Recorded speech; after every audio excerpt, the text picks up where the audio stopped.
আমার মা চোখের পানি ফেলে ডাক দেখো বেটা রে, যেই দিন থেকে তোমার বাবা জমিন থেকে বিদায় হয়ে গেছে রে, ওই দিন থেকে দুইটা হাতে তোরে আমি বড় কষ্ট করিয়া লালন পালন করলাম।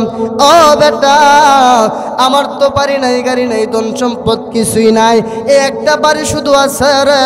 এই বাড়ি থেকে যদি তুই আমারে তাড়াইয়া দেস, আমি কোথায় যাব? আমার তো জায়গার মতো যাওয়ার মতো কোনো জায়গা নাই। হুজুর আমার ওই দিন আমি সুন্দর করিয়া আমার বিবিরে বুঝাইলাম। আবার এক সপ্তাহ পরে বিবি আমারে ডাক দিয়া কয়, স্বামী গো, আজকে তোমার মা আমার সাথে আমার ব্যবহারটা খারাপ করছে। হুজুর আমি সহ্য করতে পারলাম না, আমার মারে আমি ডাইকাই না, ঘরের বাহিরাই না, আমার ডান হাত দ্বারা মায়ের গালের ভিতরে একটা চোর মারলাম।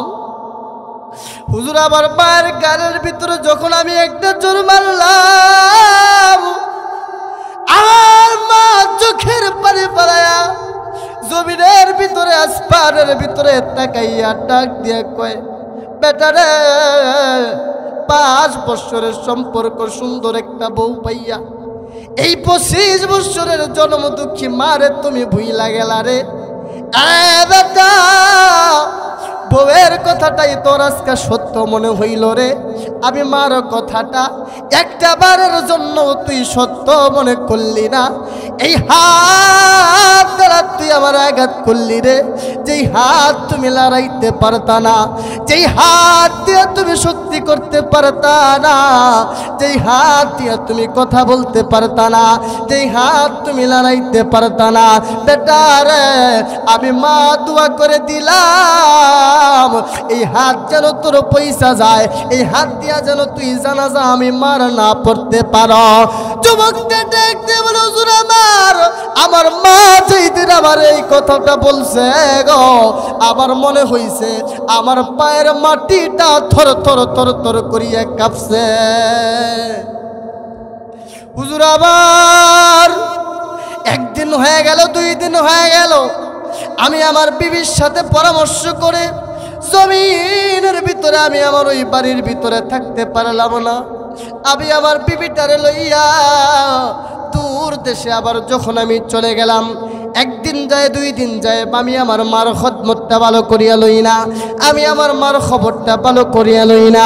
আমি বিবিরে ডাক দিয়ে বললাম, বিবি রে, চলো আমরা এই দেশে আর থাকবো না, চলো আমরা আর এই বাড়িতে থাকবো না, আমরা চলে যাব শহরের ভিতরে।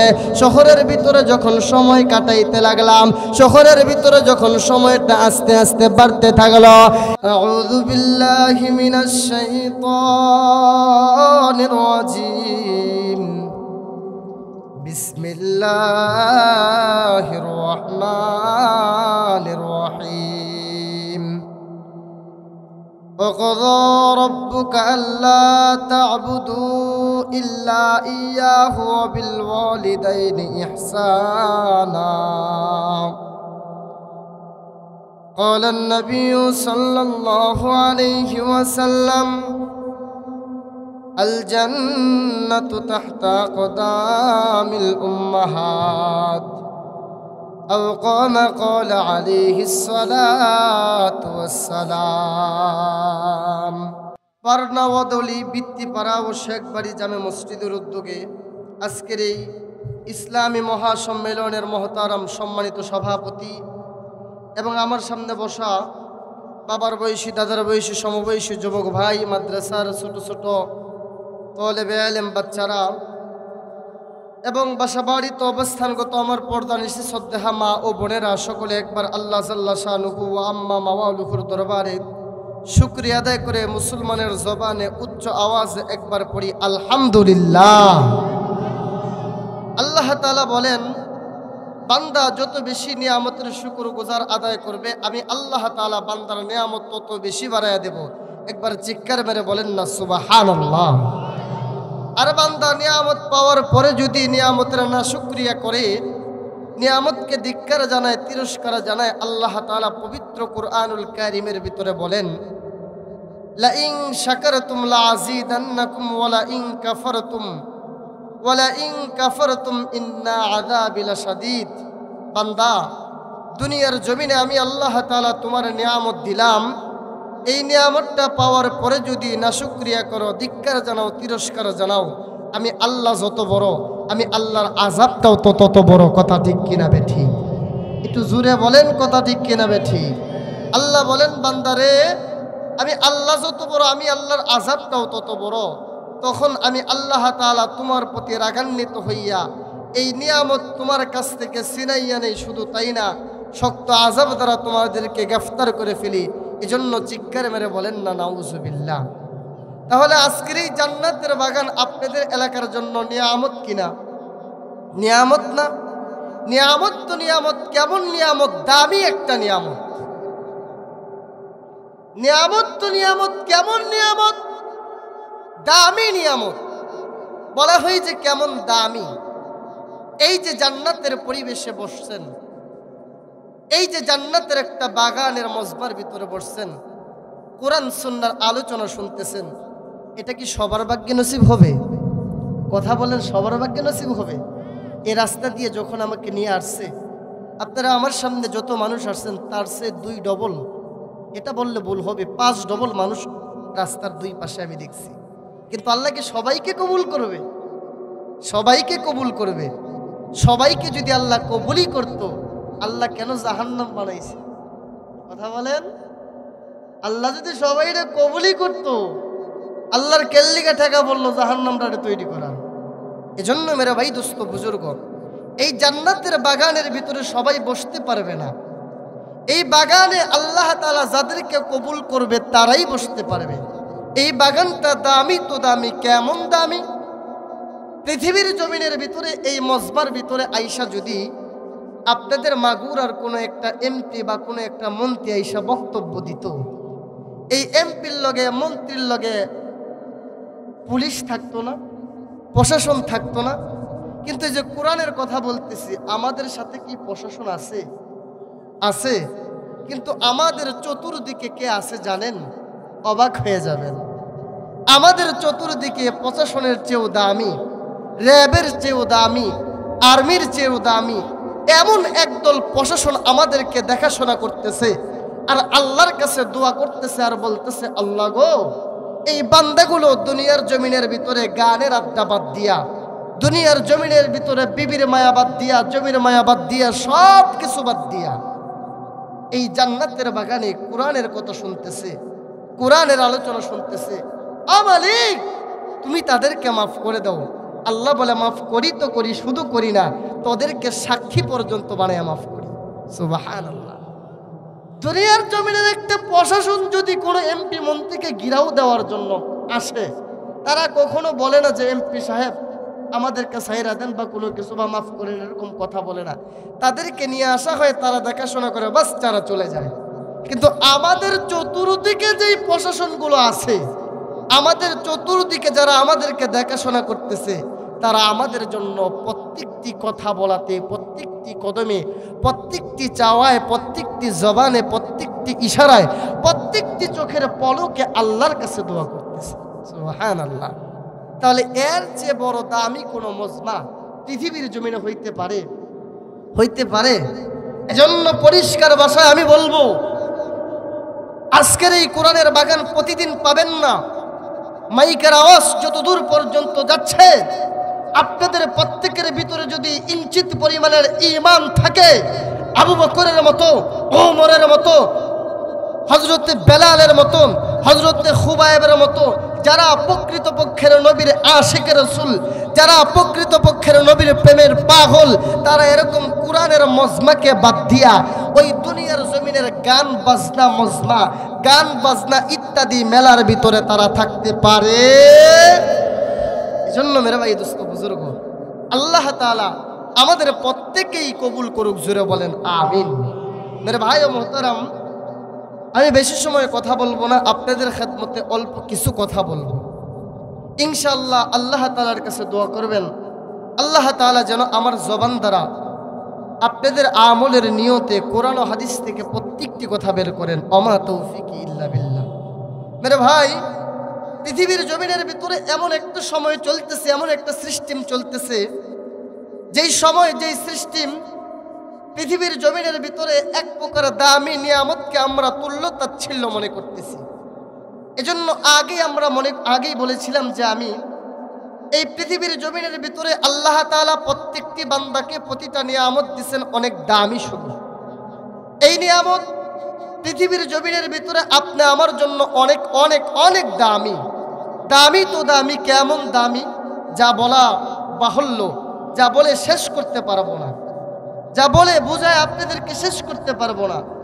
এজন্য মেরে ভাই দোস্ত বুজুর্গ, এই পৃথিবীর জমিনের ভিতরে প্রত্যেকটা নিয়ামত আপনি আমার কাছে দামি দামি, অনেক দামি। কিন্তু এই দামি নিয়ামতের ভিতরে এক প্রকার নিয়ামতকে আমরা তুল্য তাচ্ছিল্য মনে করতেছি। শুধু তাই না, এই দামি নিয়ামত দ্বারা যে আমরা জান্নাত পর্যন্ত যাইতে পারবো, এইটাকেও আমরা বাদ দিয়া ইহুদি খ্রিস্টান কালচার, নাসারা বৌদ্ধদের কালচার নিয়ে আমরা চলাফেরা করতেছি। কথা ঠিক কিনা ঠিক? এখন বলতে পারেন যে হুজুর ওই নিয়ামত কি? আপনি তো বললেই না। রে বলবো, সামনে শুনেন আল্লাহ কি বলে। এই নিয়ামত কারা? এই নিয়ামত কে? এই নিয়ামত কেমন দামি?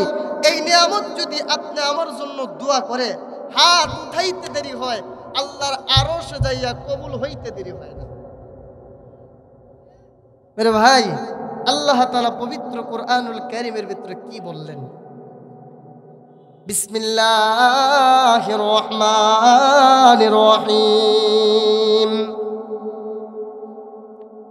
وقضى ربك ألا تعبدوا إلا إياه وبالوالدين إحسانا।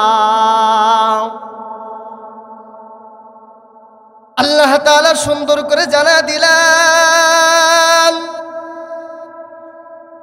আরে দুনিয়ার মানুষেরা,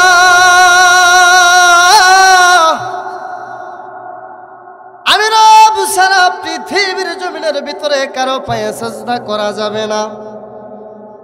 আমি রব সারা দুনিয়ার জমিনের ভিতরে কারো গোলামি করা যাবে না।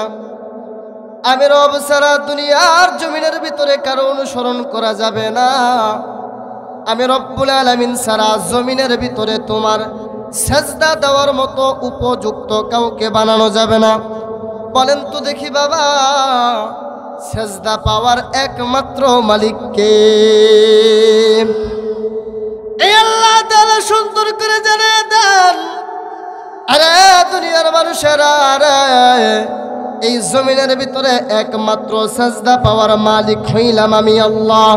আমি লা ইলাহা ইল্লাল্লাহ সারা, আমি লা ইলাহা ইল্লাল্লাহ সারা এই জমিনের ভিতরে কারো পায়ে তোমরা সাজদা করতে পারবা না। এই জমিনের ভিতরে কারো গোলামি তোমরা করতে পারবা না। এই জমিনের ভিতরে কাউকে তোমাদের রব হিসাইতে বানাইতে পারবা না। এই জমিনের ভিতরে কাউকে তোমাদের রব বানাইতে পারবা না। এই জমিনের ভিতরে কাউকে তোমাদের ইবাদতের যোগ্য বানাইতে পারবা না। আমার আল্লাহ তাআলা তারপরে দেখতে জেনে দেন, এরা দুনিয়ার মানুষেরা, আমি রব্বুল আলামিনের পরে যদি কাউকে তোমরা মানো, কাউকে তোমরা অনুসরণ করো, কাউকে তোমরা যদি রহমতের চাদর দ্বারা জড়াইয়া রাখো, কাউকে যদি মায়ের দিল দিয়া ভালোবাসো, কাউকে যদি আমি আল্লাহর মতো মোহাব্বত করতে চাও, কাউকে যদি ভয় করতে চাও, কাউকে যদি ভালোবাসতে চাও, এইটা হইল একমাত্র তোমার মা, আর একমাত্র হইল তোমার বাবা। বলেন তো দেখি মাগুরার মুসলমান, আমার আল্লাহ তাআলা বললেন, আরে দুনিয়ার মানুষেরা, এই জমিনের ভিতরে এই মা বাবা তোমাদের কাছে হইতেছে অনেক দামি একটা নিয়ামত। বলেন তো দেখি মাগুরার মুসলমান, বর্তমান সময়ে এই মা আর এই বাবা সমাজের ভিতরে সবচেয়ে বেশি ঘৃণিত, অপমানিত কথা ঠিক কিনা বেঠিক? কত তো কোরআন হাদিসের কথা শুনেন, কত তো নামাজের কথা শুনেন, কত তো রোজার কথা শুনেন। ভাইজান, আজকে আমার জবান দ্বারা আল্লাহ তাআলা কোরআনুল কারীমের ভিতরে মা বাবা সম্পর্কে কি বলে একটু শুনিয়া যান। বাবাজি রে, মার পাগল যারা আছো, বাবার পাগল যারা আছো, একটু পরে ময়দানে কেউ থাকতে পারবা না। ময়দানটা দেখবা কান্নায় রুল পড়ে গেছে।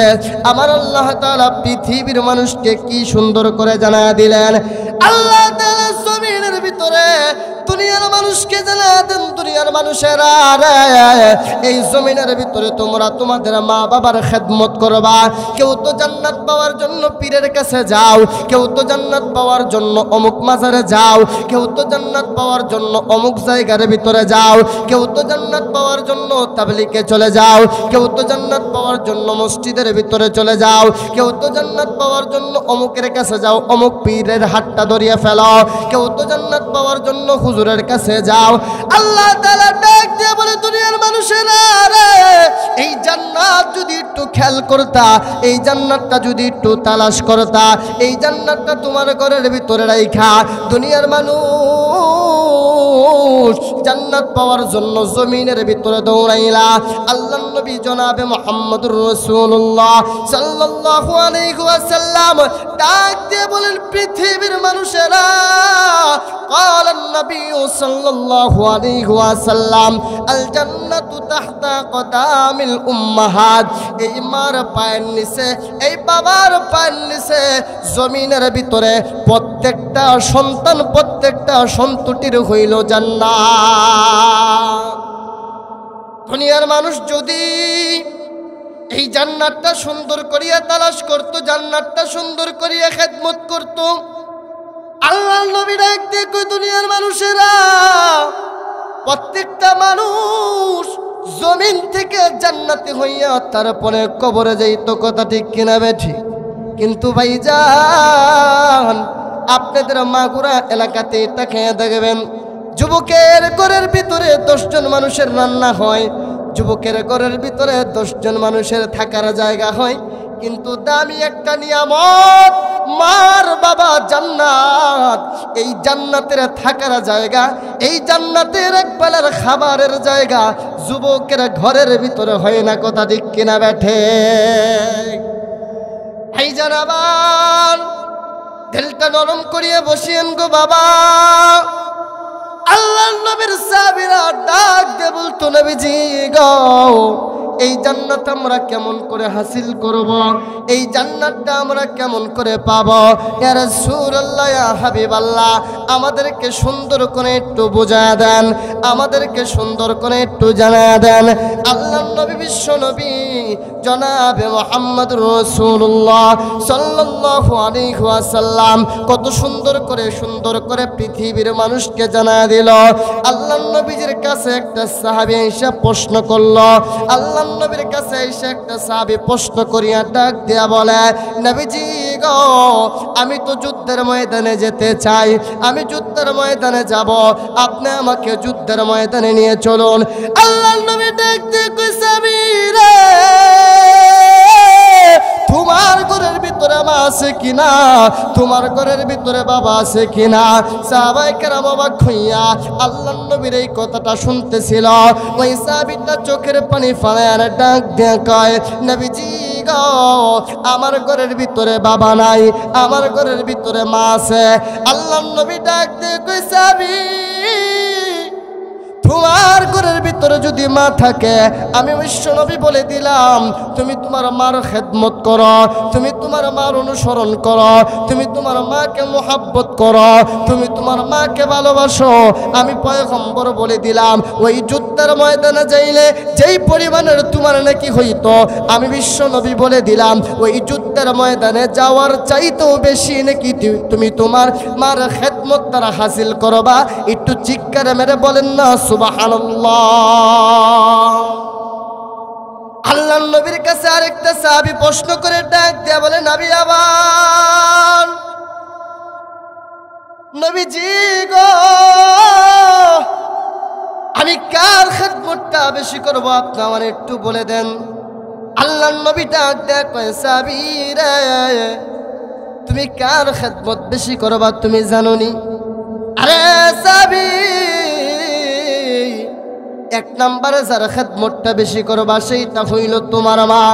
আবার সাহাবীটা ডাক দিয়া বলে, নবীজি গো, দ্বিতীয় নম্বরে কার খেদমতটা আমি বেশি করব? আল্লাহর নবী বললেন, তোমার মা। সাহাবীটা আবার চোখের পানি ফালায়ার ডাক দিয়া বলে, নবীজি গো, আমি তৃতীয়বার কার খেদমতটা বেশি করব? আল্লাহর নবী বললেন, তোমার মা। আবার সাহাবীটা চোখের পানি ফালায়ার ডাক দিয়া কয়, ইয়া রাসূলুল্লাহ, ইয়া হাবিবাল্লাহ, নবী আমার, আমি চতুর্থবার কার খেদমতটা বেশি করব? আল্লাহর নবী বললেন, তোমার বাবার। ও মাগুরার বাইরা, ও মাগুরার বন্ধুরা, আল্লাহর নবী কেন এই জায়গায় তিনবার মার কথা বললেন? আল্লাহর নবী কেন এই জায়গায় একবার বাবার কথা বললেন? আমি আপনাদেরকে একটু বুঝাইয়া যাই। আল্লাহর নবী, বিশ্ব নবী, জমিনের ভিতরে কেন তিনবার মার কথা বললেন? কেন একবার বাবার কথা বললেন? এই মাটা কেমন দামি একটা নিয়ামত ভাইজান। মার পাগলেরা ময়দানের ভিতরে থাকতে পারবে না। মাইকের আওয়াজ যতদূর পর্যন্ত যাইতেছে, একটা মানুষ বাড়ির ভিতরে ঘুমাইতে পারবে না। প্রকৃতপক্ষের মার পাগল যারা আছে গো, তারা ময়দানের ভিতরে বসবে, মা আর বাবার খেদমতে এক ফোঁটা চোখের পানি ফলাইবে। আল্লাহর নবীর কাছে সাহাবীরা ডাক দিয়ে বলেন, ইয়া রাসূলুল্লাহ, ইয়া হাবিবাল্লাহ, আপনি একবার যে মার খেদমতের কথা বললেন, আমি কেন একবার মার খেদমতটা করব? আল্লাহর নবী, বিশ্ব নবী ডাক দেয়া বলে, সাহাবীরা রে, প্রথম যেই জায়গার ভিতরে মার খেদমতটা কেন করবা? এই পৃথিবীর জমিনের ভিতরে তোমার আমার মা তিন জায়গায় যেই পরিমাণের কষ্ট করে, এই তাম পৃথিবীর জমিনের ভিতরে এই তিনটা কষ্ট কোনোদিন কোনো মানুষ অনুভব করতে পারে না। আল্লাহর নবী ডাক দিয়ে কয়, সাহাবীরা রে, এই জমিনের ভিতরে মা তিন জায়গায় যে পরিমাণের কষ্ট করে রে, এই তিনটা কষ্ট তাম পৃথিবীর জমিনের ভিতরে কোনোদিন কোনো মানুষ অনুভব করতে পারে না। এই করতে পারে রে, এই মানুষটার নাম হইল মা।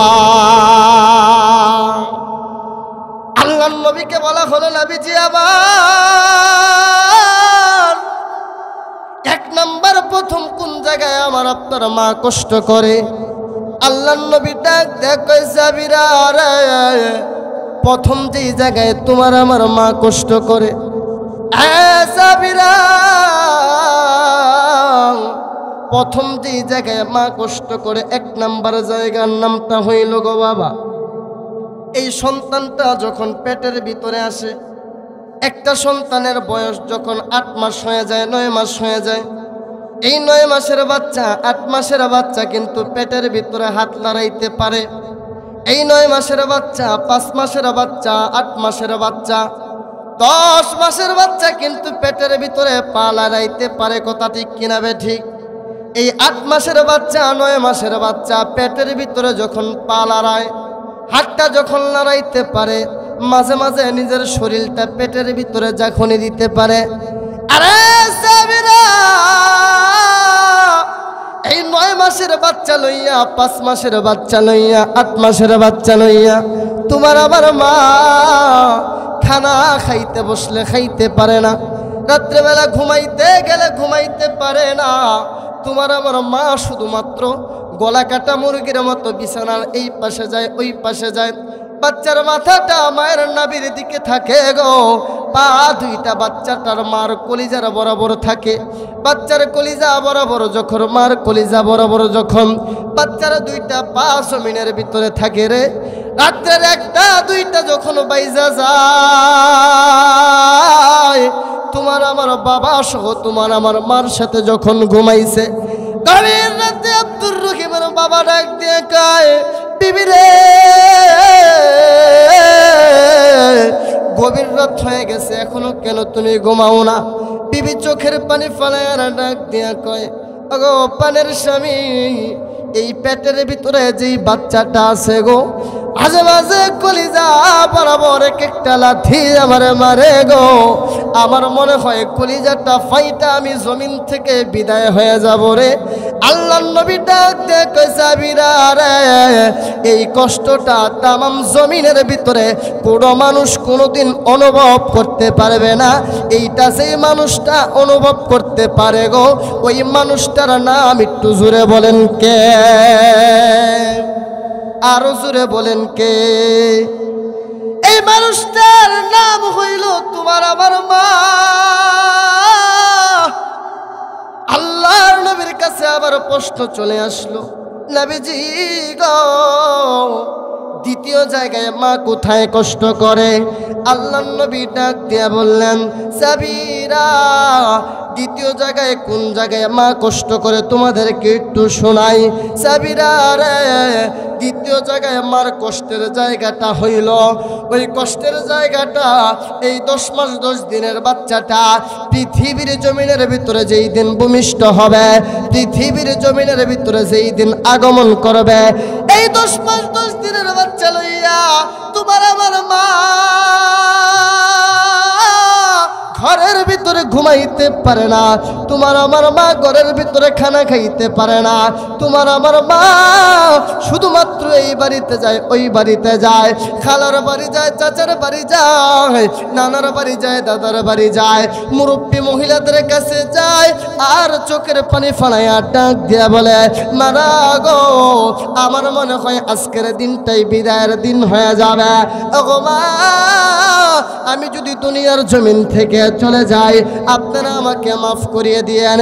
আমি এমন মায়ের কারগুজারি শুনছি, পর্দার ওই পাশ থেকে বয়ানটা করার পরে আমারে ডাক দেয়া বলছে, হুজুর গো, এই সন্তান যেই দিন দুনিয়ার জমিনে ভূমিষ্ঠ হবে, ওই দিনের কষ্টের কথাটা আমি আপনারা একটু শুনাইয়া দেয়।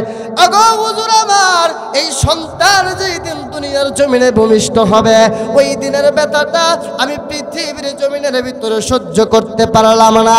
দুনিয়ার মানুষদেরকে ডাক দিয়ে বললাম, দুনিয়ার মানুষেরা রে, এই প্রসব বেদনা আমার আর সহ্য হয় না, এই প্রসব ব্যথাটা আমি আর সহ্য করতে পারি না।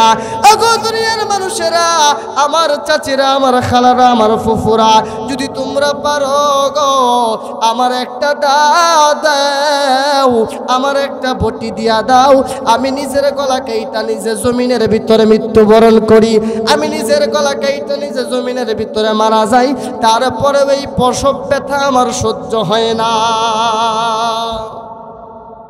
শুধু তাই না, আরেকটা মা আমার কারগুজারি শোনায়, তার ডাক দিয়ে বলে, হুজুর আমার, এই সন্তান যেই দিন দুনিয়ার জমিনের ভিতরে ভূমিষ্ঠ হইবে গো, ওই দিন আমি ব্যথায় এই পাশে যাই, ওই পাশে যাই, সহ্য করতে পারি না।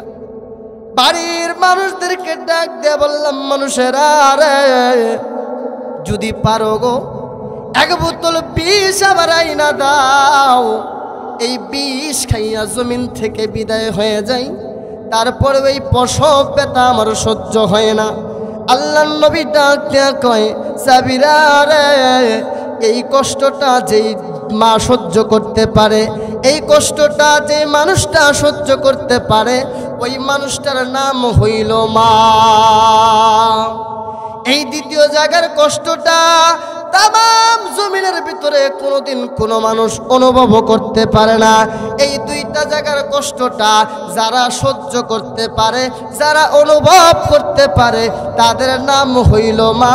একটু জুড়ে বলেন ঠিক কিনা বে ঠিক? আল্লাহর নবীকে আবার প্রশ্ন করা হলো, নবীজি আবার তৃতীয় জায়গায় মা কোথায় কষ্ট করে আমার একটু শোনাইয়া দেন। আল্লাহর নবী ডাক দেয়া কয়, সাবিরা রে, তৃতীয় জায়গায় মা যেই জায়গায় কষ্ট করে, ওই জায়গাটার নাম হইল, একটা বাচ্চার বয়স যখন 10 বছর হয়ে যায়, 1 বছর হয়ে যায়, একটা বাচ্চার বয়স যখন 2 বছর হয়ে যায়, 3 বছর হয়ে যায়, এই বাচ্চাটা জমিনের ভিতরে ভালো করিয়া চলাফেরা করতে পারে না, এই বাচ্চাটা জমিনের ভিতরে ভালো করিয়া খানা খাইতে পারে না। এই সময়ের ভিতরে তোমার আমার মা এই বাচ্চাটা নিয়ে যেই পরিমাণের কষ্ট করে গো, এই বাচ্চাটা নিয়ে যেই পরিমাণের মেহনত করে গো, তোমারে আমার নিয়ে যেই পরিমাণের কষ্টটা সহ্য করে গো, এই কষ্টটা তামাম জমিনের ভিতরে কোনো মানুষ কোনোদিন সহ্য করব না। এই কষ্টটা যে মানুষটা সহ্য করতে পারে গো, ওই মানুষটার নাম জুড়ে বলেন কে? ভাইরা আমার, বন্ধুগণ, তাহলে মায়ের দোয়া আমাদের নেওয়া দরকার আছে কিনা নাই? ও মাগুরার বন্ধুরা, অথচ জমিনের ভিতরে, আজকে জমিনের ভিতরে এই মা সবচেয়ে বড় অপমানিত, এই মা সবচেয়ে বড় লাঞ্ছিত, এই মা সবচেয়ে বড় ঘৃণিত। একটু তাকাইয়া দেখা যায় যুবকের ঘরের ভিতরে 2 তালা বাড়ি, যুবকের ঘরের ভিতরে বক্স খাট, যুবকের ঘরের ভিতরে কত সুন্দর সুন্দর কাপড়, কিন্তু যুবকের মার ঘরেরটা ভাঙা, যুবকের মার ঘরের ভিতরে শুধুমাত্র একটা খেতা দিয়া সারা রাত্রা তোমার আমার মা কাটাইয়া দেয়, শুধুমাত্র একটা কাপড় দিয়া তোমার আমার মা জমিনের ভিতরে কাটাইয়া দেয়। আল্লাহর নবী ডাক দিয়ে কই, দুনিয়ার মানুষেরা, এই মার এই বাবা পৃথিবীর জমিনের ভিতরে কেমন দামি। আমি রাসূল দুনিয়ার জমিনের ভিতরে দোয়া করলে আল্লাহর আরশে কবুল হবে কিনা গ্যারান্টি নাই, কিন্তু তোমার আমার মা যদি জমিনের ভিতরে 2টা হাত উঠায় গো, আল্লাহর নবী ডাক দিয়ে বলেন, মার মধ্যে আর আল্লাহর আরশের মধ্যে কোনো বাধা হয় না। এই দোয়াটা আমার আল্লাহ সাথে সাথে আল্লাহর আরশে কবুল করিয়া নেয়। একটু চিৎকার মেরে বলেন না সুবহানাল্লাহ। বাস্তব চিত্র আল্লাহ তাআলা দুনিয়ার জমিনে দেখাইছেন। কেমন করে দেখাইছেন? জামানার একটা পয়গম্বর ছিল, নাম ছিল পয়গম্বরে মুসা। আপনারা তো জানেন বাবা, পয়গম্বরে মুসা অন্যরকম একটা মুসা ছিল। আল্লাহর নবী পয়গম্বরে মুসা আলাইহিস সালাতু ওয়াস সালাম, আল্লাহর সাথে কথা বলার মতো একটা মুজিজা ছিল। পয়গম্বরে মুসা তুর পাহাড়ে যাইতো, আল্লাহর সাথে কথা বলতো। আল্লাহর সাথে কথা বলার মতো ক্ষমতা আমার আল্লাহ পয়গম্বর মুসাকে দিয়া দিছিল। পয়গম্বরে মুসা তুর পাহাড়ে যায়, আল্লাহর সাথে কথা বলে। আল্লাহর সাথে কথোপকথন প্রতিদিন হইয়া যায়। একদিন কথা বলে, 2 দিন কথা বলে, 3 দিন কথা বলে। কথা বলতে বলতে বলতে বলতে একদিন পয়গম্বরে মুসা ডাক দিয়া কয়, আল্লাহ আপনি তো আমারে জান্নাতে দিবেন, আমি তো জান্নাতে যাব, আমি তো জান্নাতি হব। আল্লাহ গো, আমার তো আজকে দেখতে মন চাইল ওই জান্নাতের ভিতরে আমি পয়গম্বর মুসা কার সাথে ঘুমাবো, আমি পয়গম্বর মুসা কার সাথে খানা খাবো, আমি পয়গম্বর মুসা কার সাথে চলবো। আমার আল্লাহ দেখতে কই, মুসা রে, ওই জান্নাতের ভিতরে তোমার সাথে একটা মুন্সি যাবে না, তোমার সাথে কোনো আলেম যাবে না, তোমার সাথে কোনো পীর সাহেব যাবে না, তোমার সাথে কোনো বুজুর্গ বান্দা যাবে না। মুসা রে, তোমার সাথে জান্নাতের ভিতরে যেই মানুষটা থাকবে রে, ওই মানুষটা হইল একটা কসাই। কি জোরে কোন? কসাই চিনেন নাকি?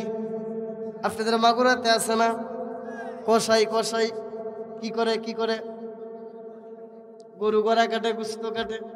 কার সাথে কারা জান্নাতে? মুসা নবীর সাথে কসাই নাকি জান্নাতে? আল্লাহ নবী পয়গম্বরে মুসা ডাক দিয়ে কয়, আল্লাহ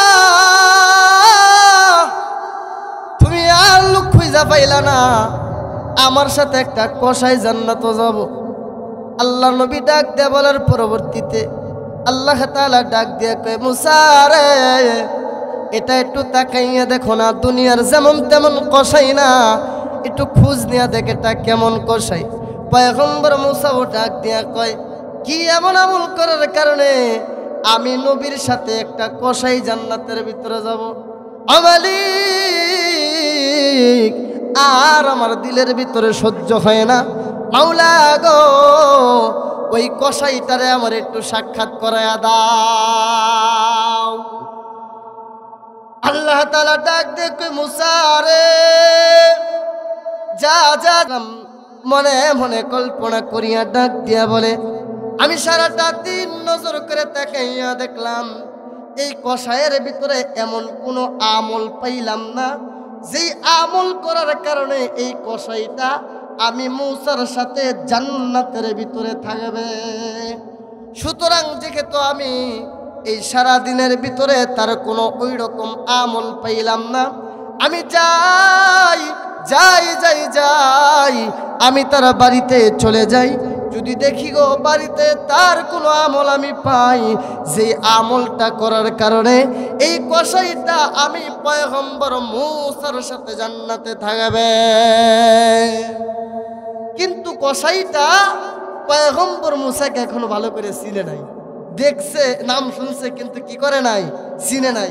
এই যে যেরকম ধরেন মাইকিন করা হয়েছে, হাফেজ মাওলানা মুফতি মোহাম্মদ নিয়ামতুল্লাহ নোমানী সাহেব, আপনারা নাম শুনছেন সবাই, কিন্তু ভালো করিয়া চিনছেন?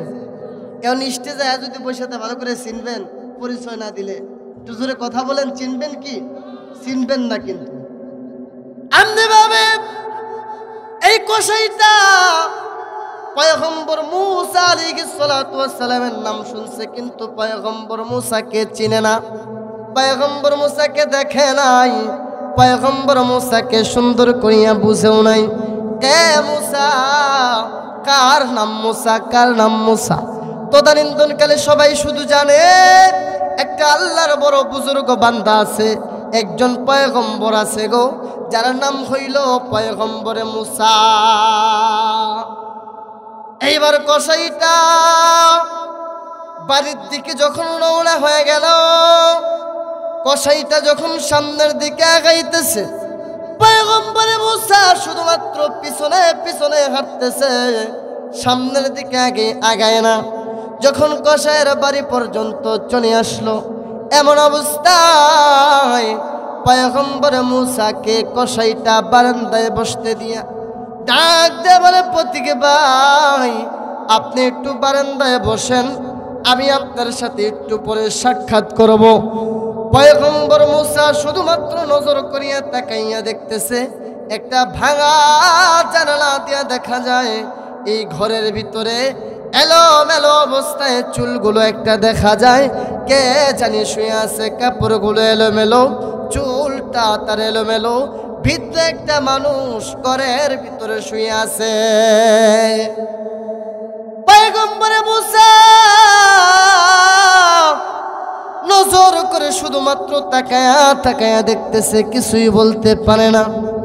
এমন অবস্থায় পয়গম্বরে মূসা নজর করে তাকাইয়া দেখলেন ওই কসাইটা ওই মহিলাটাকে সুন্দর করে উঠাইয়া মাথার চুলগুলো সুন্দর করিয়া ধুইয়া সুন্দর করে নিজের হাতে তারে গোসল করাইয়া নতুন জামা পরাইয়া ওই যে পুটলার ভিতরে কয়েকটা গোস্তের টুকরা নিছিল, ওই গোস্তের টুকরাগুলো পাক করিয়া রান্না করিয়া নিজের কোমল মাখা হাত দিয়া ওই মহিলাটারে সুন্দর করিয়া খাওয়ায়া দেয়। মহিলাটা কথা ভালো করিয়া বলতে পারে না। আল্লাহর নবী পয়গম্বরে মূসা শুধুমাত্র নজর করিয়া তাকায়া দেখতেছেন, এই মহিলাটা চোখের পানি ফালায় আর জানি গুনগুন গুনগুন করিয়ে কি জানি বলে।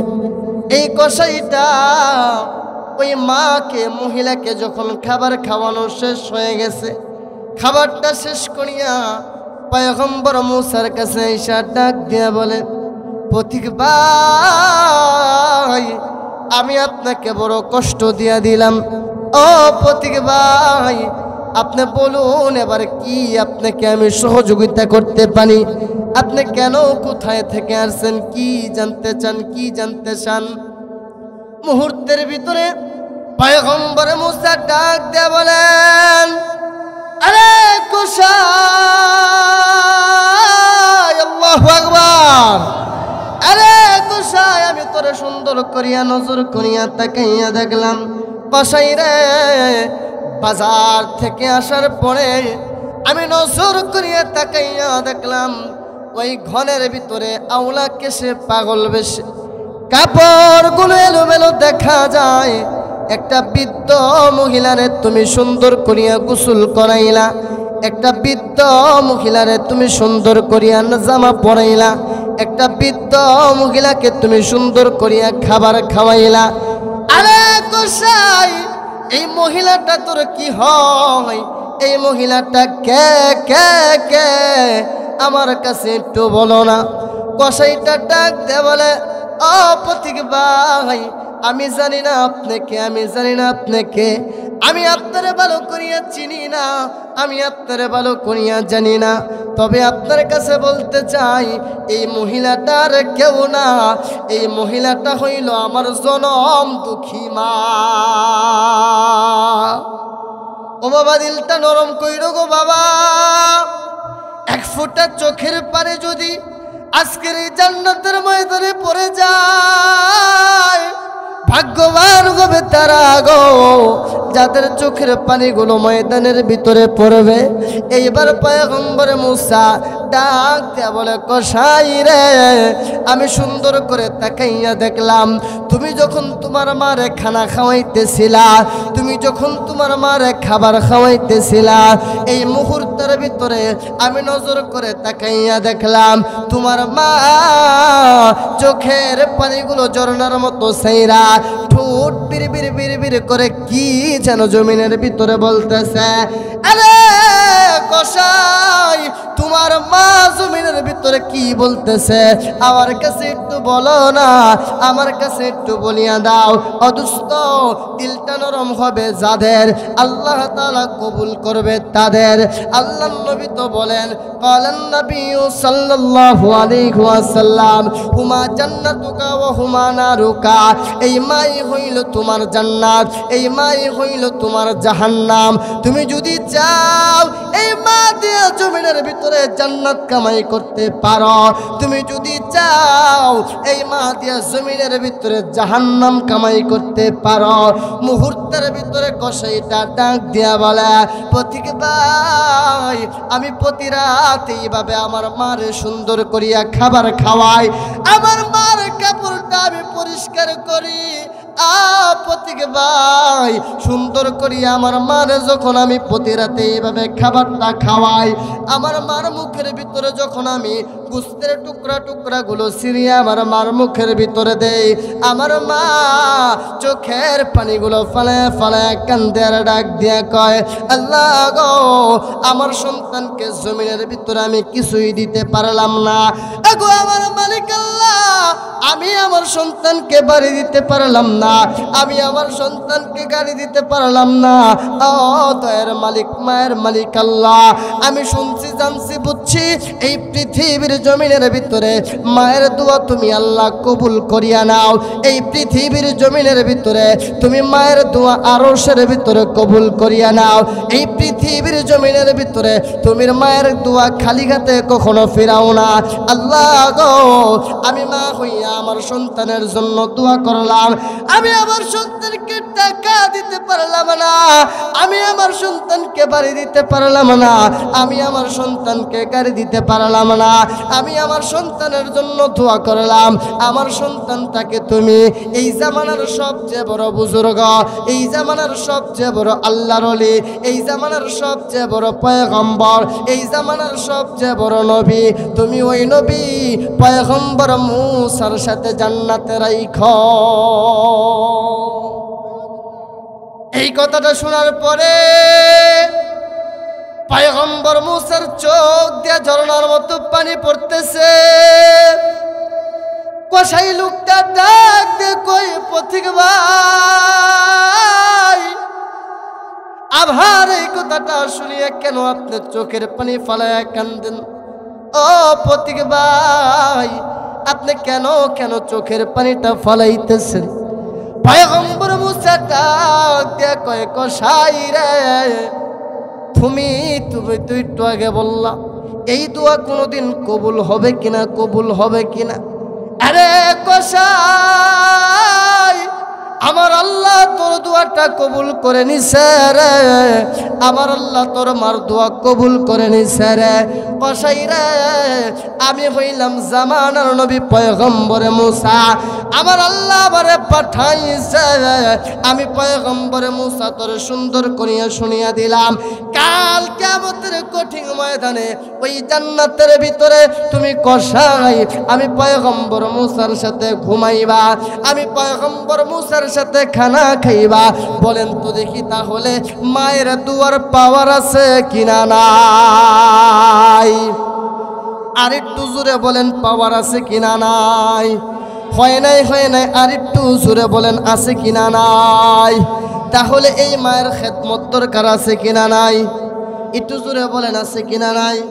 কোরআন হাদিসে ঠিকই আছে, কিন্তু আমাদের কাছে নাই। কথা ঠিক কিনা বেঠিক?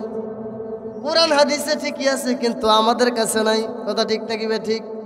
এজন্যই তো কবির ভাষায় সুন্দর করে বলেছেন, একটি গ্লাস ওই পানির ফলে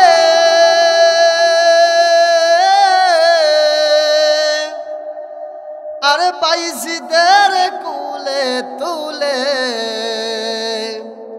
হাত তুলে মা বলে বাইজিদ কে বলি বানাও। ঠিক কিনা বে ঠিক? হাত তুলে মা বলে বাইজিদ কে বলি বানাও। মায়ের দোয়া লও হে মুমিন, মায়ের দোয়া লও, মায়ের দোয়া লও হে যুবক, মায়ের দোয়া লও। মায়ে যদি দোয়া করে আমার দয়ার আল্লাহ কবুল করে। কথা ঠিক কিনা বেঠে? আরে মায়ে যদি দোয়া করে আমার দয়ার আল্লাহ কবুল করে। আর সেই দুয়াটা কবুল হয়ে যায় ফল দেখিতে পাও, সেই দুয়াটা কবুল হয়ে যায় ফল দেখিতে পাও। মায়ের দোয়া লও হে মুমিন, মায়ের দোয়া লও, মায়ের দোয়া লও হে যুবক, মায়ের দোয়া লও। যেই কারণে পাইছি দেরি না আর শোনে আছে বিশ্ব ভুবন। বাস্তবে না কইরা তুমি কইরো না যে পাও, বাস্তবে না কইরা তুমি কইরো না যে পাও। মায়ের দোয়া লও হে মুমিন, মায়ের দোয়া লও, মায়ের দোয়া লও হে যুবক, মায়ের দোয়া লও। নারে তাকবীর! আর জোরে বলেন নারে তাকবীর! তাহলে এই মায়ের দোয়ার পাওয়ার আছে কিনা নাই? একটু আওয়াজ করে বলেন মায়ের দোয়ার পাওয়ার আছে কিনা নাই? এই মায়ের দোয়ার কারণে আমার আল্লাহ কারে কার সাথে জান্নাতে রাখলো।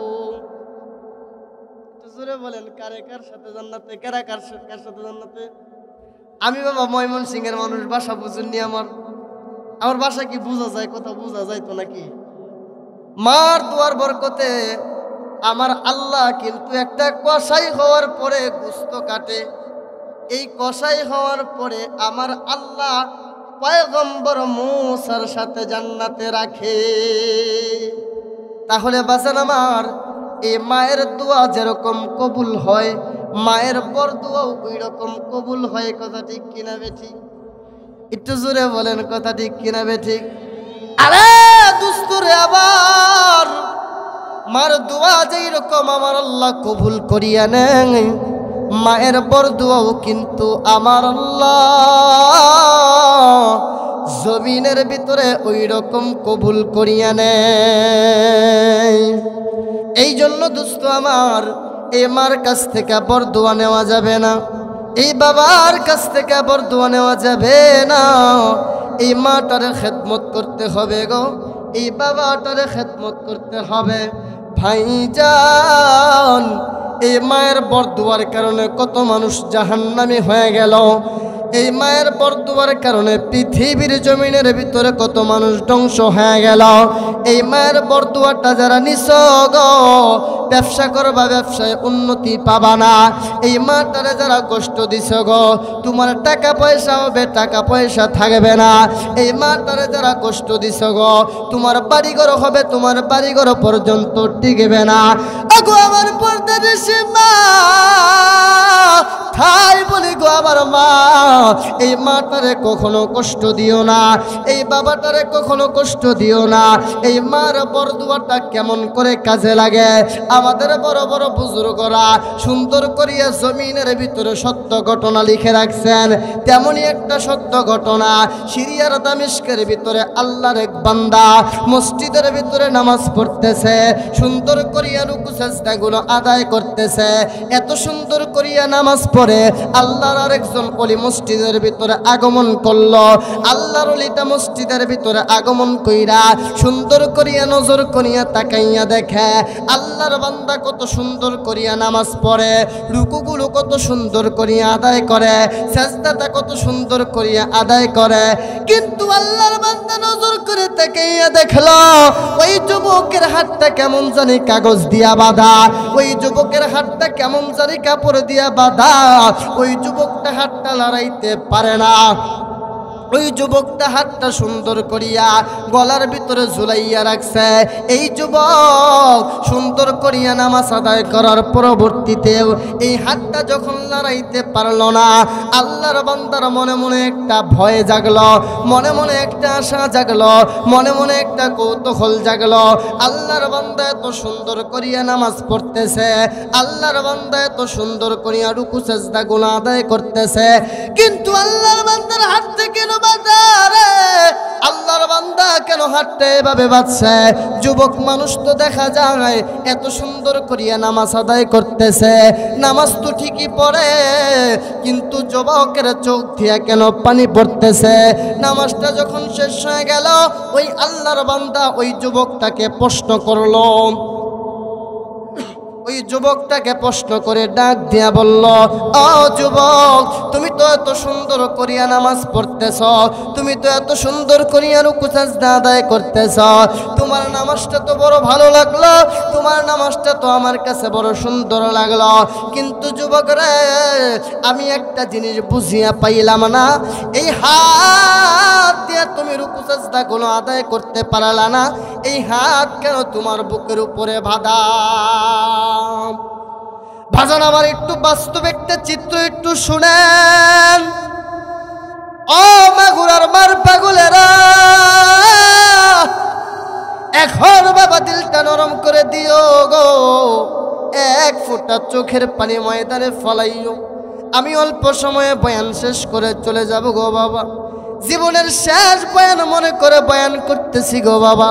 দেখো না, দেখো না, মার বরদুয়ার কারণে আমার আল্লাহ জমিনের ভিতরে কেমন গজব সন্তানের উপর নাজিল কইরা দেয়।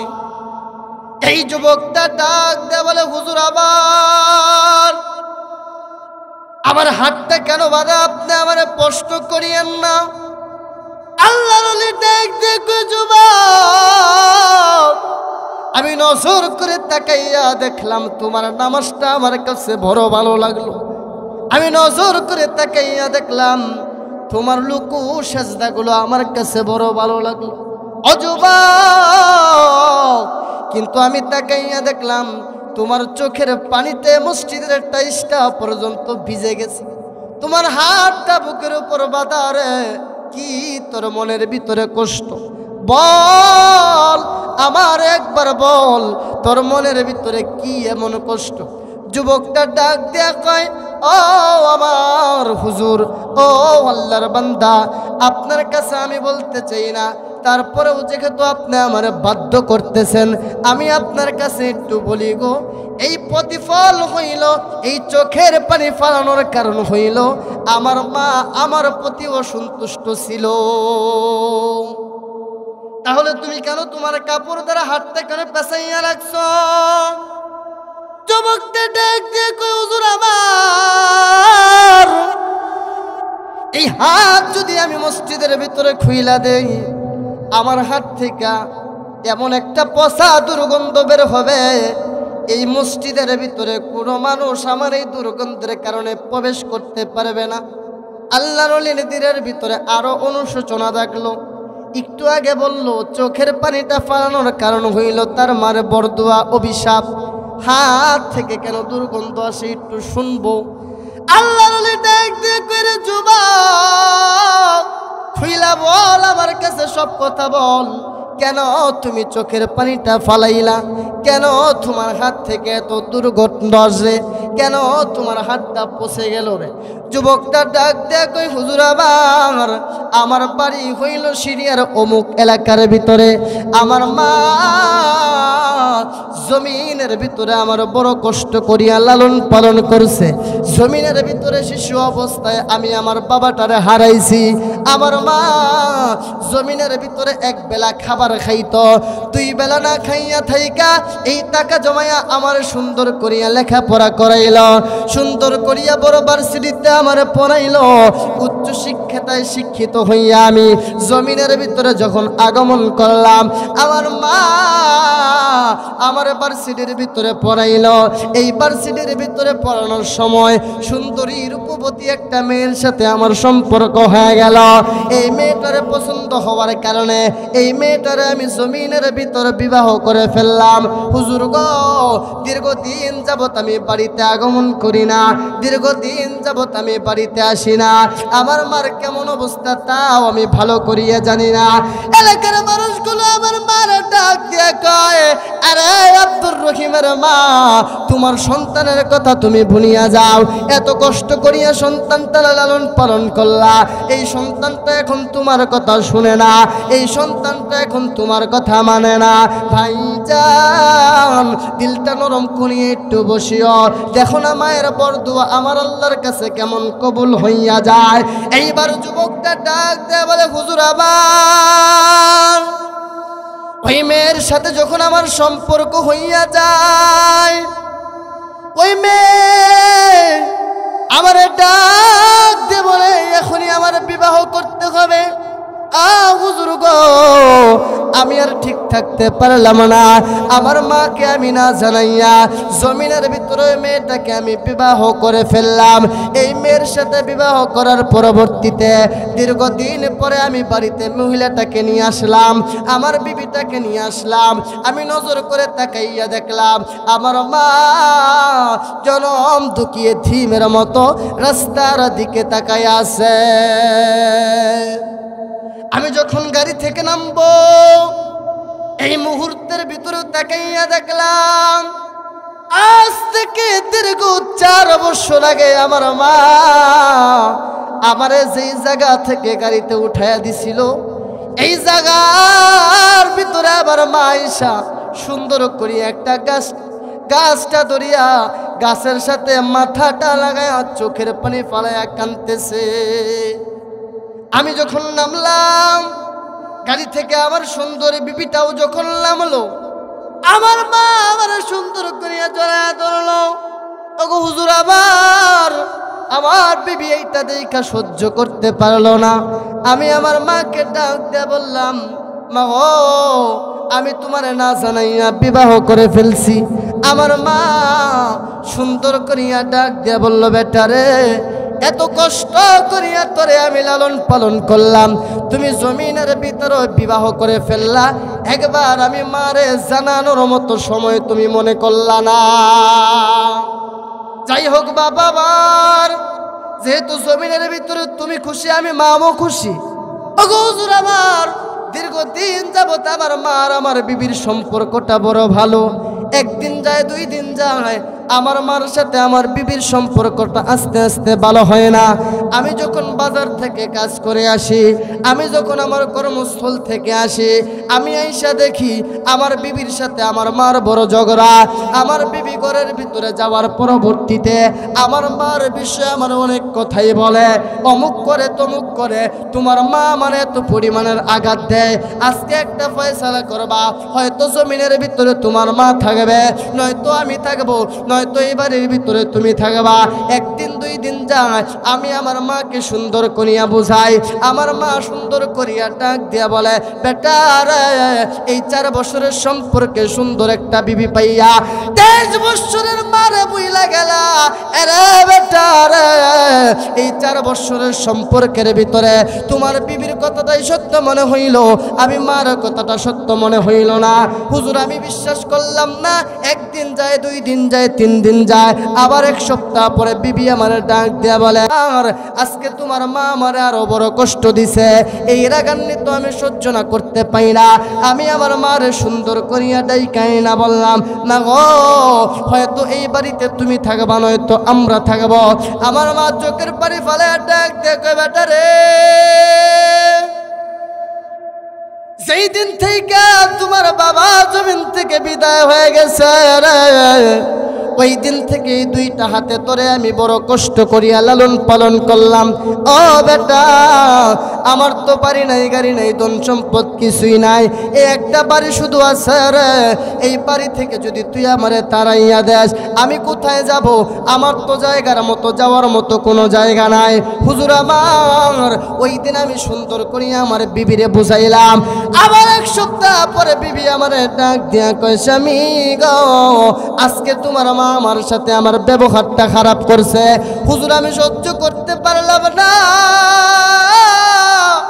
আমার মারে আমি ডাইকাই না, ঘরের বাহিরাই না, আমার ডান হাত দ্বারা মায়ের গালের ভিতরে একটা চোর মারলাম।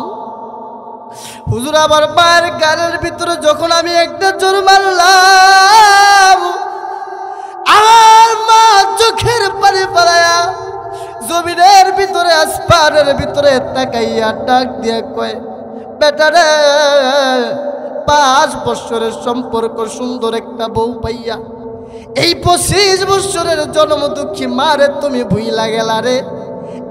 বেটা, বউয়ের কথাটাই তোর আজকে সত্য মনে হইল রে। আমি মার কথাটা একটা বারের জন্য তুই সত্য মনে করলি না।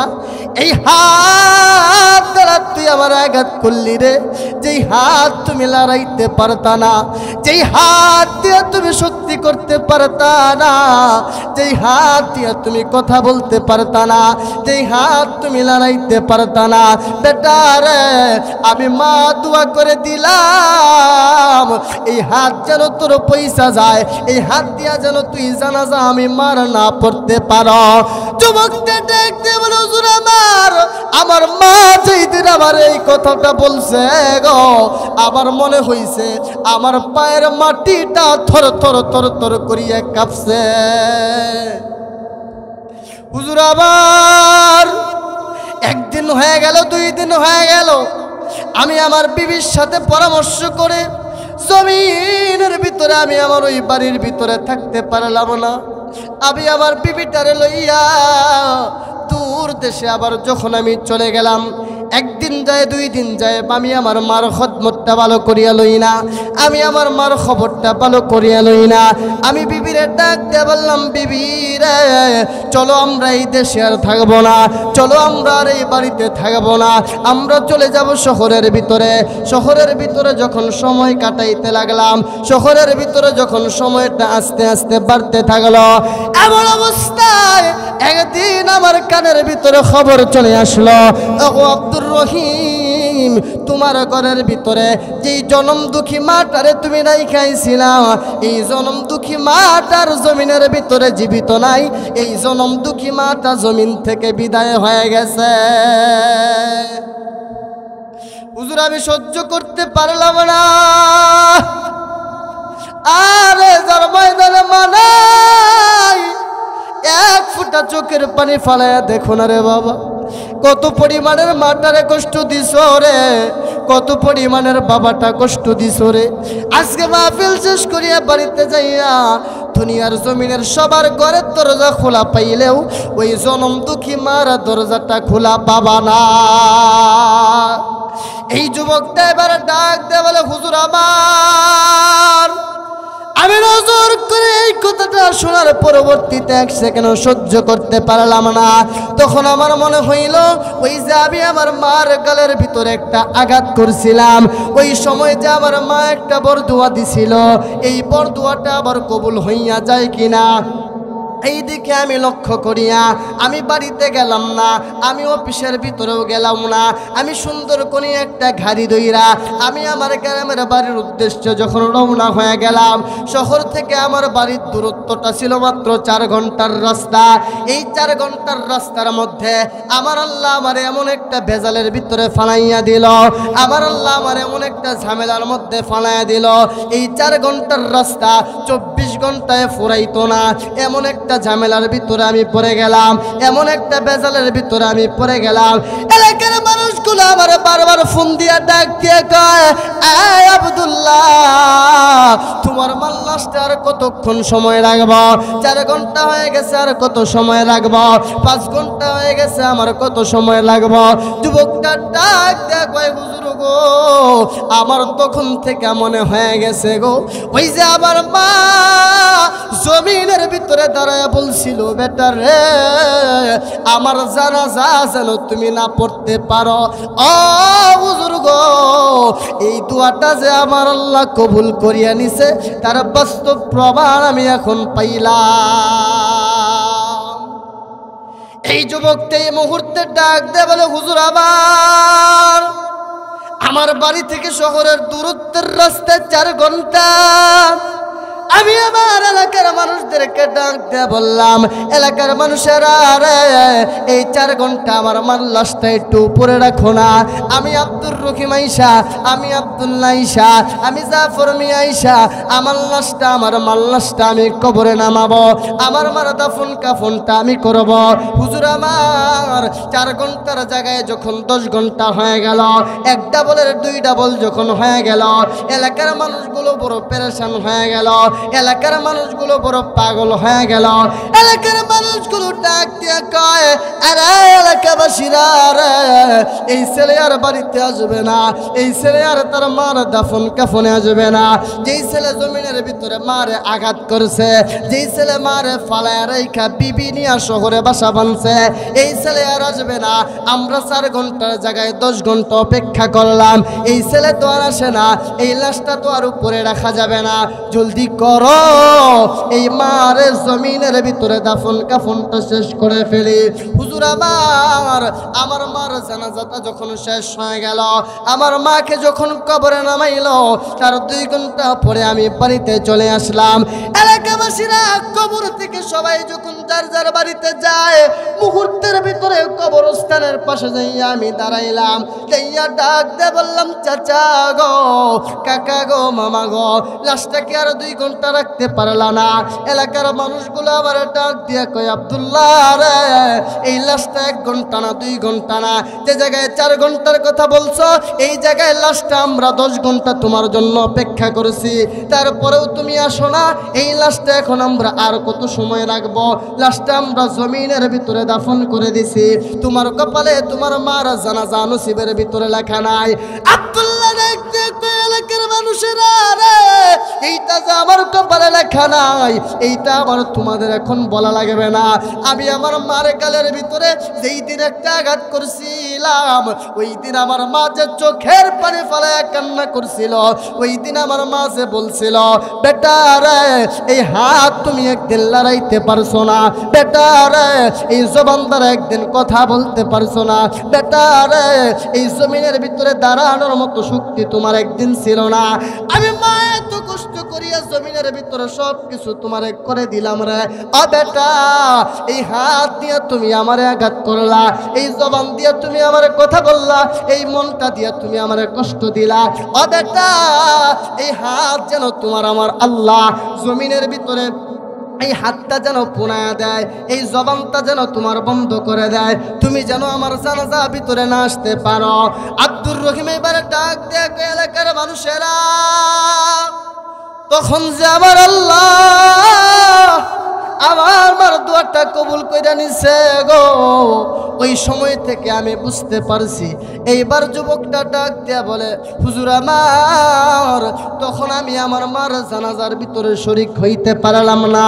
আমি আবার গুইরা বাড়ির ভিতরে সব কিছুকে রাইখা, আমি সব কিছুকে ফালাইয়া আমি আবার শহরের ভিতরে চলে আসলাম। একদিন যায়, 2 দিন যায়, 3 দিন যায়, দীর্ঘদিন যাওয়ার পরবর্তীতে আমার আবার সব কিছুই সুন্দর করিয়া ভালো চলতেছে। আমার আবার সব কিছুই সুন্দর করিয়া আগের মতো চলতেছে। হুজুর আমার কোনো কিছুর ভিতরে কমতি নাই, আমার কোনো কিছুর ভিতরে অভাব নাই। আমি একদিন নজর করে তাকাইয়া দেখলাম আমার ডান হাতের ভিতরে ছোট্ট একটা ফোড়া হইল, ছোট্ট একটা গা হইল। এই গাটা আমি মনে করলাম অল্প ওষুধে শুকায়া যাবে, কিন্তু আমার দিলের ভিতরে অনুশোচনা জাগতেছে। ওই যে আমার মা ময়দানের ভিতরে দাঁড়ায় বলছিল, আমার আল্লাহ যেন তোর হাতটা মৃত্যুর আগে পচাইয়া দেয়। হুজুর এইবার আমার দিলের ভিতরে ভয় লাগতেছে। আমার আল্লাহ তো আমার মার প্রথম দোয়া কবুল করে নিছে রে, আমার আল্লাহ আমার মার দ্বিতীয় দোয়াটাও কবুল করবে। ও হুজুর, আমি সহ্য না করতে পাইরা এই সিরিয়ার যত বড় ডাক্তার আছে গো, ওই ডাক্তারের কাছে আমার হাতটা নিয়ে গেলাম। ডাক্তারের কাছে যাওয়ার পরে যেই হাত আমার ভালো হওয়ার কথা, এই হাতটা আরো খারাপ হয়ে গেল। আমি আবার ডাক্তারের কাছে গেলাম। ডাক্তার চোখের পানি ফালাইয়া ডাক দিয়া বলে, এমন পেশেন্ট আমি পৃথিবীর জমিনের ভিতরে আজও পাই নাই। আমি চিকিৎসা করার পরে একটা জিনিস ভালো হয়, কিন্তু তোমার জিনিসটা চিকিৎসা করার পরে এইটা আস্তে আস্তে আরো বড় হইতে থাকে। হুজুর আমার দিলের ভিতরে ভয়। এখন আমার মার দ্বিতীয় দোয়াটা আবার আল্লাহ কবুল করিয়া দিবে গো। ও মাগুরার বন্ধুরা, ও মাগুরার যুবক ভাইয়েরা, এই মাটার যদি একটু কষ্ট দিয়া থাকো গো, আজকে মাহফিল শেষ করিয়া বাড়িতে যাইয়া মায়ের পাটা ধইরা একটু কান্দো। এই মা যদি দিল থেকে একটু কষ্ট দিয়া থাকে গো, মা যদি দিল থেকে একটু বরদোয়া দিয়া থাকে গো, তোমার আমার কপালটা পুইরা চাই কিন্তু জমিনে হয়ে যাব। এইবার ওই যুবকটা ডাক দে বলে, হুজুর আবার পৃথিবীর বড় বড় ডাক্তারের কাছে যখন আমি চলে গেলাম, পৃথিবীর সমস্ত ডাক্তার আমারে ঘুরায় দিল, বলে তোমার এই ঘা আমরা ভালো করতে পারবো না, তোমার এই ঘা আমরা শুকাইতে পারবো না, তোমার এই ঘা আমরা সুন্দর করিয়া ভালো করতে পারবো না। তুমি যদি এই হাতটা কাটিয়া ফালাও, তারপরেও তোমার এই হাতের ঘা ভালো হবে না। হুজুর আবার আমার আদরের বিবিটা, সুন্দরী রূপবতী গুণবতী মহিলাটা, যার চেহারার দিকে তাকাইয়া আমি আমার জান্নাত বার চেহারাতে আঘাত করছিলাম, এই বিবির সাথে যখন ঘুমাইতে যাই, এই ঘা থেকে এমন একটা গন্ধ আসে গো, আমার বিবি আমার সাথে ঘুমায় না, আমার বিবি আমার সাথে খানা খায় না, আমার বিবি আমার সাথে কথা বলে না, আমার বিবি আমার সাথে চলাফেরাও করে না। আমার বিবি আমার রাইকা তার বাবার বাড়িতে যখন চলে গেল, আমি নজর করে তাকায় দেখি আমার ডানেও কেউ নেই, বামেও কেউ নাই, আমার সামনে কেউ নেই, আমার পিছনে কেউ নাই। আমি আবার বোঝা শুরু করলাম, আমার আল্লাহ আবার মার দুটা দোয়া পৃথিবীর জমিনের ভিতরে কবুল কইরা নিতাছে। আমি এবার নজর করিয়া তাকাইয়া দেখলাম আমার হাতের গাটা যখন পুরা হাত পর্যন্ত ছয়া যাইতেছে। আমি দোকানে যাইতে পারি না, মানুষ আমারে ঘৃণা করে। আমি অফিসে যাইতে পারলাম না, অফিস থেকে আমার বিদায় করে দিল। আমি রাস্তা দিয়ে চলাফেরা করতে পারি না, মানুষ আমার দেখা ভয় পায়। আমি কারোর সাথে কথা বলতে পারি না, মানুষ আমার সাথে কথা বলে না। আমি এই মুহূর্তের ভিতরে তাকাইয়া দেখলাম আমার বাড়ি নাই, গাড়ি নাই, আমার ধন সম্পদ কোনো কিছুই নাই। আমার জন্য একটা ঘর খোলা আছে গো, যেই ঘরটার নাম হইল আল্লাহর ঘর। এই ঘরের ভিতরে যাই, এই ঘরের ভিতরে মানুষগুলো নামাজ পড়ার পরবর্তীতে আমার দিকে মানুষ তাকাইয়া থাকে। দুর্গন্ধের ভিতরে মসজিদে মানুষ আগমন করতে পারে না। আমি একটা কাজ করলাম, হুজুর আবার সুন্দর করে দিয়ে কাগজ দিয়া পলিথিন দিয়া কাপড় দিয়ে আমার হাতটা পেঁচে রাখলাম যেন দুর্গন্ধ বাহিরে যেন না আসে। হুজুর গো আমার আল্লাহ আমার মার দোয়াটা এবার কইরে কবুল কইরা দিছে গো। কাপড়ে আবার দুর্গন্ধ একটাই না, কাগজে আবার দুর্গন্ধ একটাই না। এই মসজিদ থেকে যদি আমি বাইরে যাই আমার দুর্গন্ধে কেউ আমার কাছে আসতে চায় না। হুজুর এইবার চোখের পানি ফেলে ডাক দিয়ে বলে বেটা রে, বেটা জমিনের ভিতরে কি করছস কি করছস? ওই দামি জান্নাতটারে সুন্দর একটা বিবি পাইয়া এত পরিমাণে রাগাত দিছ। বাজান আমি 10 মিনিটে বয়ান শেষ করে দেব। এই মুহূর্তের ভিতরে দেখতে চাই ওই দামি জান্নাত কার কার দুনিয়ার জমিনে জীবিত আছে। আমার দামি জান্নাত মা জমিনের ভিতরে জীবিত আছে। এই দুইটা হাত একটু দেখান, আল্লাহ এই হাতগুলা কবুল করিও। এইবার হাতটা নামায়েন গো বাবা, দেখতে চাই ওই দামি জান্নাত বাবা কার কার জমিনের ভিতরে জীবিত আছে। যার বাবা নাই তার মতো অভাবী পৃথিবীর জমিনে কেউ নাই, যার মা নাই তার মতো দুঃখিনী পৃথিবীর জমিনের ভিতরে কেউ নাই। একটু হাতটা আগাও না, কারণ আমি যে হাত তুলবো আমারও তো বাবা নাই। আমি শিশু অবস্থায় বাবারে হারাইছি, আমি আমার বাবারে ভালো করিয়াও দেখতে পারছি না। ভাই জানি না আমার বাবা নাই, আমি জানি বাবা হারানো কেমন বেদনা। ওই জান্নাতটা বাবা নামক জান্নাতটা যারা আছে গো, দুইটা হাত একটু উঠাইয়া দেখাও না, দুইটা হাত একটু উঠাও না। আল্লাহ এদের বাবাগুলাকে কবুল করো, জানে মালে বরকত দান করো। চিৎকার মেরে বলো না আমিন। তাহলে বাজান মায়ের দুয়ার বরকত আছে কিনা নাই? মায়ের দুয়ার কারণে কে কার সাথে জান্নাতে? একটু জোরে বলো, কে কার সাথে জান্নাতে? কসাই হয়ে গেল মুসা নবীর সাথে জান্নাতে, আবার মার দুয়ার বরকতে জমিনের ভিতরে আমার আল্লাহ তার কুদরতি ভাবে শুধুমাত্র আঘাত করার কারণে হাতটা জমিনে পচাইয়া দিছে। কথা ঠিক কিনা বেঠে? তাহলে বাজান রে আমার, আল্লাহ নবী তো প্রথম বললেন 3 জায়গায় মার খেদমত করতে হবে। এক জায়গায় কার খেদমত করতে হবে? একটু জোরে বলেন, প্রথমের বয়ান মনে আছে কিনা? 3 জায়গায় যে মার খেদমতের কথা বলল, আর এক জায়গায় কার খেদমতের কথা বলছে? বাবার খেদমতের কথা বলছে। তাহলে মার খেদমত যতটুকু দামি, বাবার খেদমতও দামি আছে কিনা নাই? দোস্ত,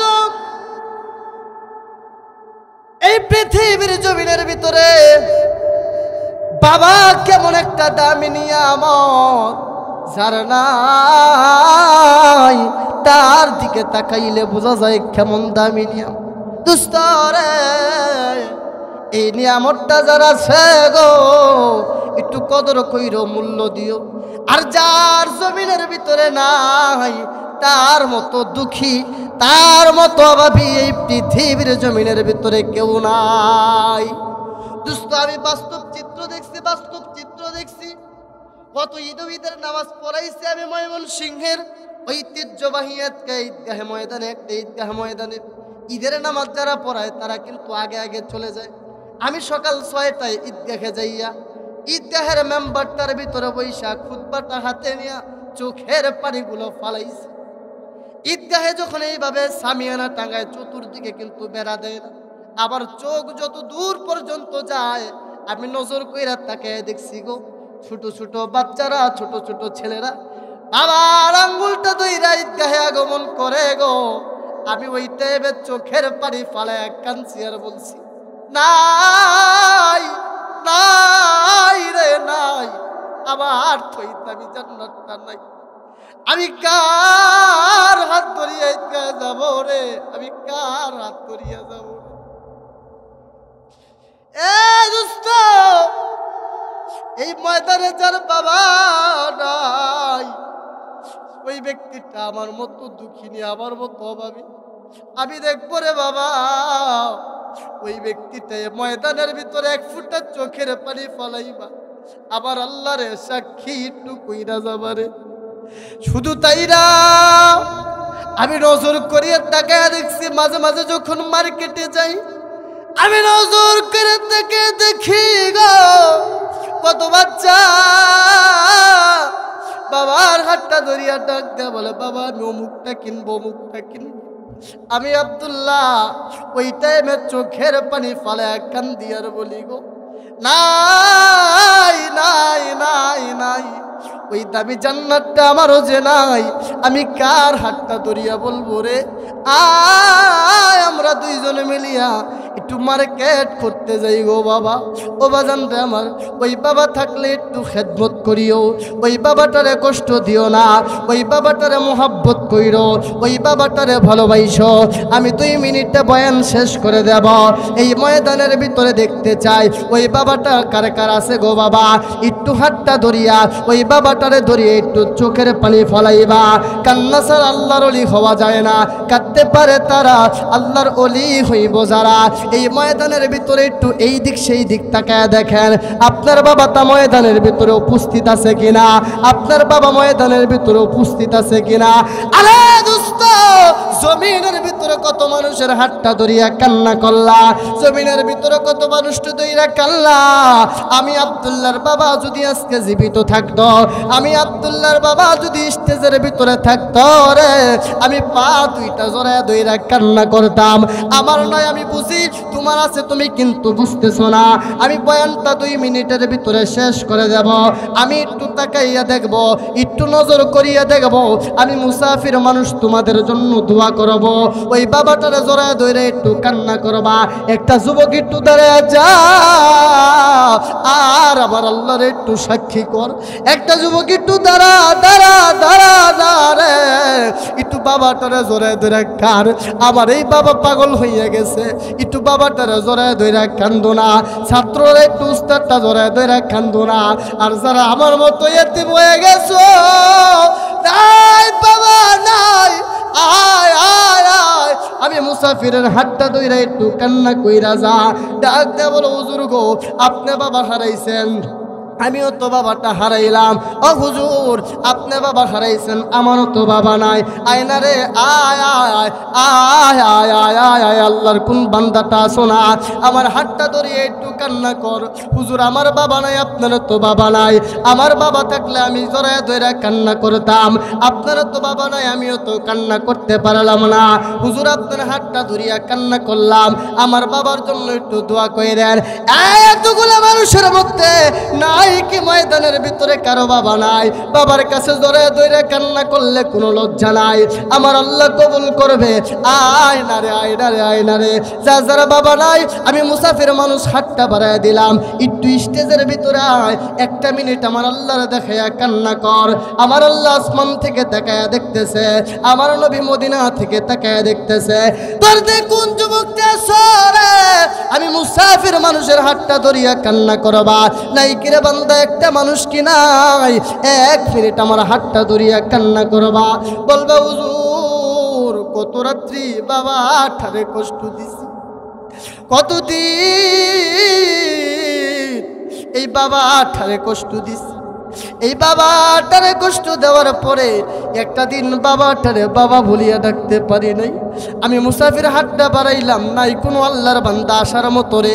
ও বাবা, কাঁদলে আমার আল্লাহ মাফ করে। আল্লাহ কান্না খুব পছন্দ কিন্তু করিয়া নেয় নাই রে বাবা। আমি হাতটা পাতলাম, আসস না রে। একটা যুবক কি এদিক থেকে নাই, একটা মুরব্বী কি এদিক থেকে নাই, একটা মানুষ কি স্টেজ থেকে নাই যে হুজুর আমার বাবা নাই, আমি আপনার মতো এতিম, হুজুর আমার মা নাই, আমি আপনার মতো এতিম। আয় আয় আয় না রে, আমার হাতটা ধরি 1 মিনিট কান্না করিয়া যা, আমার আল্লাহর সাক্ষী বানাইয়া যা, আর চোখের পানিগুলো ফালাইয়া ময়দানের ভিতরে সাক্ষী বানা। আমার আল্লাহর দেখা উইঠা যাসটারে, ছাত্ররা উস্তাদটারে ধরে ধরে একটু কান্না করো না ভাইজান। এই কান্না ছাড়া আল্লাহর ওলি হওয়া যায় না। কাঁদতে পারে তারা আল্লাহর বুজুর্গ বান্দা হবে যারা, কাঁদতে পারে তারা আল্লাহর পেয়ারা বান্দা হবে যারা। ভাইজান, তার মানে বোঝা গেল আপনাদের দিলের ভিতরে মা আর বাবার ভালোবাসা নাই। মেরে ভাই, দুস্থ বুজুর্গ, এই যে কান্নার মজলিসে 1 মিনিট বাবাটারে জড়ায় ধরে যে কান্না করতে পারলেন না, আজকের মতো জান্নাতের বাগান কারো কোনোদিন পাবেননি। কথা বলেন, পাবেননি? এই বাবাটারে যে কত পরিমাণের কষ্ট দিছেন, এই বাবা যে কত পরিমাণের কষ্ট আপনার আমার জন্য করছে। যার বাবা আছে জমিনের ভিতর, যদি একটাবার যদি দেখতেন কি পরিমাণের কষ্ট করে, তুমি আব্দুর রহিম একটা কলা খাইতে চাইছো, তোমার বাবা এক হালি কলা নিয়ে আসছে। এই যে ঈদের দিন নজর করে তাকায় দেখবেন কত সন্তানের বাবা সিরা জামা পইড়া, সিরা কাপড় পইড়া ঈদগাহের ভিতরে যায়, কিন্তু সন্তানের পুরা শরীরের ভিতরে নতুন নতুন কাপড়। কথা ঠিক কিনা বেঠি মেরে ভাই? তাহলে এই বাবাটারে একটু কদর কইরেন, এই বাবাটারে একটু মোহাব্বত কইরেন, এই বাবাটারে একটু ভালোবাসেন। আল্লাহর নবী জনাবে মুহাম্মদ রাসূলুল্লাহ সাল্লাল্লাহু আলাইহি ওয়াসাল্লাম বলেন, এই বাবা পৃথিবীর জমিনের ভিতরে অনেক দামি একটা নিয়ামত। আল্লাহর নবী জনাবে মুহাম্মদ রাসূলুল্লাহ সাল্লাল্লাহু আলাইহি ওয়াসাল্লাম বলেছেন, কোনো মানুষ যদি প্রকৃতপক্ষের দিল দিয়া অন্তর দিয়া লাইগা যায় যে না আমি আমার মা বাবার খেদমত দ্বারা জান্নাত হাসিল করবই করবই করবই, আল্লাহর নবী বলেন এই প্রত্যেকটা মানুষ জান্নাতি হইয়া জমিন থেকে কবরে যাবে। চিৎকার করে বলেন সুবহানাল্লাহ। তাহলে আমার এই মা, আপনার এই মা, আপনি আমার কাছে কি? জান্নাত। জোরে বলেন কি? আরো জোরে বলেন কি? তাহলে এই মা আর বাবার জন্য শেষ মুহূর্তে ইনশাআল্লাহ একটা ইসলামিক সঙ্গীত দিয়ে জান্নাত, জান্নাত যে আমার আপনার মা, এইটা বলতে রাজি আছেন তো সবাই ইনশাআল্লাহ? সবাই ইনশাআল্লাহ দুইটা হাত নাড়াইয়া, জান্নাতের চাবি আমার মা, সবাই জবান খুইলা, ও মা গো বেহেশতের চাবি আমার মা, জান্নাতের চাবি আমার মা, ও মা গো বেহেশতের চাবি আমার মা। এই মা যার বেঁচে নাই তার মতো দুঃখী নাই, এই মা যার বেঁচে নাই তার মতো দুঃখী নাই, খালা ফুফু মায়ের মতো না, ও না গো বেহেশতের চাবি আমার মা। কথা ঠিক কিনা বেঠিক? জান্নাতের চাবি আমার মা, ও মা গো বেহেশতের চাবি আমার মা, জান্নাতের চাবি আমার মা, ও মা গো বেহেশতের চাবি আমার মা। সন্তানের বেহেশত যার যার মায়ের পায়ের নিচে, মা জননী যাহার উপর সন্তুষ্ট হয়ে আছে, সবার আগে মায়ের দুয়া কবুল করে দয়াল আল্লাহ। কথা ঠিক কিনা বেঠে? সবার আগে মায়ের দুয়া কবুল করে দয়াল আল্লাহ, মায়ের দুয়া বিফলে যায় না, ও না গো বেহেশতের চাবি আমার মা। সবাই জবান খুলে পড়েন, জান্নাতের চাবি আমার মা, ও মা গো বেহেশতের চাবি আমার মা। এই মা যার বেঁচে নাই তার মতো দুঃখী নাই। কথা ঠিক কিনা বেঠে? এই মা যার বেঁচে নাই তার মতো দুঃখী নাই, খালা ফুফু মায়ের মতো না, ও না গো বেহেশতের চাবি আমার মা। কথা ঠিক কিনা ঠিক? এজন্য বাজান আমার এই মাটারে কষ্ট দিবেন তো? এই মাটারে কষ্ট দেওয়া যাবে? এই মাটারে কখনোই কষ্ট দেওয়া যাবে? এই বাবাটারে তাহলে মনে কষ্ট দেওয়া যাবে? এই বাবাটারেও কিন্তু কষ্ট দেওয়া যাবে না।